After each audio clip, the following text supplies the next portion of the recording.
What's going on, everybody? Josh Engleman for Awesemo.com, and I am back with my final NFL DFS contenders for FanDuel for Week 17 in the NFL. Be sure to hit that like button, subscribe to the channel, and hit the notification bell so you know when this and all of our other content goes live.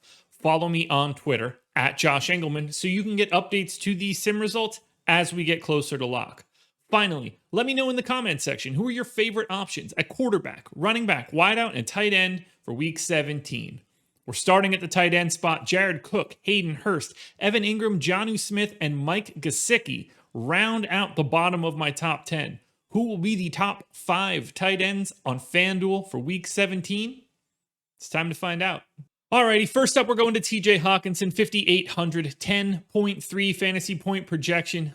Lions taking on the Vikings. Not super difficult from a matchup standpoint. 27th against the run, 13th against the pass. Lions are 6.5 point underdogs, 54 point total.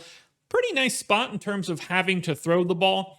You're not going to get any crazy game out of Hockenson. 1.5% chance of going for north of 25 fantasy points. What you do get is someone that is relatively cheap. 8.7% chance of him being in the optimal lineup. I think that works at 5,800. That puts him in the optimal lineup more frequently than all but 4 tight ends for this slate. Now, the top tight end, I think, is on an island, but Hockenson is close to the rest of these guys. For example, there's not much separating him from number 4 Noah Fant, 5,700, 9.6 fantasy point projection, taking on the Raiders, 2.5 point underdogs, 51 point total, and a bottom third of the league defense just overall. Again, not a monster ceiling, but 9.1% chance of being in the optimal. I think that's pretty cost efficient for 5,700. Now we're taking a bit of a step up, 7,200 for Mark Andrews, 11.2 fantasy point projection. 2 touchdown favorites against the Bengals in Cincinnati. They are the 27th ranked pass defense in Football Outsiders DVOA. Andrews goes for north of 25 fantasy points 3% of the time. And you can see we stepped up. We're in a different tier. 11% of the time Andrews is in the optimal. Quite a bit of, not quite a bit above Noah Fant, but like a 20% increase. That matters in these spots. The margins are thin, so that's why I like Mark Andrews, but we've got 2 to go. First of which, number 2, Darren Waller, 7,800, 12.6 fantasy point projection, taking on the Broncos. Broncos pass defense has been solid this year, fading a little bit. 2.5 point favorites for the Raiders, 51 point game total. Waller has a little bit of a ceiling, can go for north of 25 fantasy points almost 4% of the time. I think he's cost efficient though still, even at 7,800, shows up in the optimal 12.4% of the time. Just shy of number 1. But if you're going to a tight end on FanDuel this week, it has to be George Kittle, 6,800, projected for 12.2 fantasy points, taking on the Seahawks. They're 7-point dogs with a 46-point game total. You're expecting the Niners to have to throw the entire game. Seattle's defense is 21st against the pass this season. I think Kittle has a nice ceiling, but ultimately, 15.7% of the time, it's Kittle in the optimal lineup. That's another tier of his own. It's Kittle and Waller and Andrews, and then kind of like a bunch of different dudes. But Kittle, very clearly my number 1. Now we fill out the bottom of my top 10 at wideout with Marvin Jones Jr., T.Y. Hilton, Brandon Cooks, DK Metcalf, and Adam Thielen. My top favorites for wideout start here. Number 5, 8,400, just shy of 15 fantasy points. It's A.J. Brown taking on the Texans. They're a touchdown favorite with a monstrous total and arguably the worst defense in football. 30th against the pass and 29th against, flip that, 30th against the run, 29th against the pass. A.J. Brown goes for north of 25 fantasy points 16% of the time. He's in the optimal lineup 13% of the time. You guys know the sort of ceiling that A.J. Brown has. And in this matchup against such a poor pass defense, anything can happen with A.J. Brown. You're projected for 14 fantasy points. The average-ish matchup against the Packers, 4.5 point underdogs, 50 point game total. Goes for north of 25 fantasy points about 14% of the time. Very similar to his sim odds. Basically, you're hoping for Allen Robinson to get 2 TDs to catapult you to the top of a FanDuel GPP. I think those odds are pretty good. In fact, I think only 3 people have better odds than him. One of which is $8,700 Calvin Ridley, 16.4 fantasy point projection. Really difficult matchup at Tampa Bay, one of the better defenses in football. Atlanta 6.5-point dogs with a 50-point total. That should mean that the Falcons are throwing regularly. That means a lot for Calvin Ridley. So the floor seems pretty high here just from a targets perspective. He goes north of 25 fantasy points 18% of the time. He's in the optimal 15.6% of the time. You can see a little bit of a tier above Allen Robinson. Not Alvin Robinson, Allen Robinson. Don't know where I'm going with that one, but I caught it, and that's all that matters. Number 3, Calvin Ridley. Now at number 2, we're paying $8K. That's a pretty healthy salary, 15.8 fantasy point projection for Justin Jefferson, taking on the Detroit Lions. They're touchdown favorites, monster total, and the Lions are owners of the worst pass defense in football, dead last in Football Outsiders DVOA.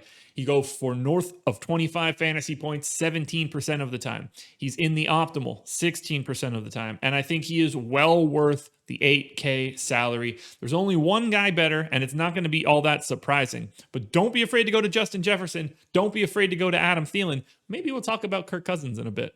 Now we get to my number 1 with a bullet. It's Davante Adams, 9,300, 18.5 fantasy point projection. They're 4.5-point favorites against the Bears, I believe. I think I have that in as a typo. It's not important right now. 50-point game total. Difficult defensive matchup, but Davante Adams transcends defense. He goes for north of 25 fantasy points almost 29% of the time. He's in the optimal 23% of the time. And as you can see, that is on a complete island from the rest of the wideouts. That's 7% higher than Justin Jefferson is in second. He's the no-brainer top overall wideout option. Make sure you've got him in cash games. I love Davante Adams. Now, at the bottom of my top 10 at running backs, we've got Jeff Wilson, Chris Carson, Melvin Gordon, David Montgomery, and Aaron Jones on the outside looking in, leading to my number 5 running back. And that would be flat 5K Alexander Mattison, projected for 14 fantasy points. No Dalvin Cook at Detroit. Terrible defense. You're hoping that he gets the carries in what would likely be a bit of a blowout. 8% chance of going for north of 25 fantasy points. That's fine. But you're just happy to get the salary savings here, and that's what puts him in the optimal lineup 13% of the time. Madison unlocks the Calvin Ridleys, the Davante Adams, the other running backs above me, because 5K is simply way too cheap for his role this week. Next up, number 4, DeAndre Swift, 7,500, 15.7 fantasy point projection, taking on Minnesota. Lions are underdogs, 54-point total. But the Vikings' run defense is 27th in the league. If this game stays relatively close, or if the Lions happen to get out in front, he could see even more carries, and that is a recipe for success against the Vikings. Basically, 14% chance of going for north of 25 and for being in the optimal lineup. I think that's perfect. Whether you go in stars and scrubs or a relatively balanced build, I think 7,500 works for Swift either way. Now we take a bit of a step up in tier, 8,500, Jonathan Taylor, 17 point fantasy projection, taking on the Jags. They're terrible everywhere. 14.5-point dogs. So that's not good. Indy should be running the ball the entire time. 50-point game total. A bottom, 5-ish defense overall. Taylor goes for north of 25. Almost 20% of the time. He's in the optimal 17% of the time. That's a clear step up in tier over DeAndre Swift. Jonathan Taylor is my number 3, but we have 2 to go. And we take another step up.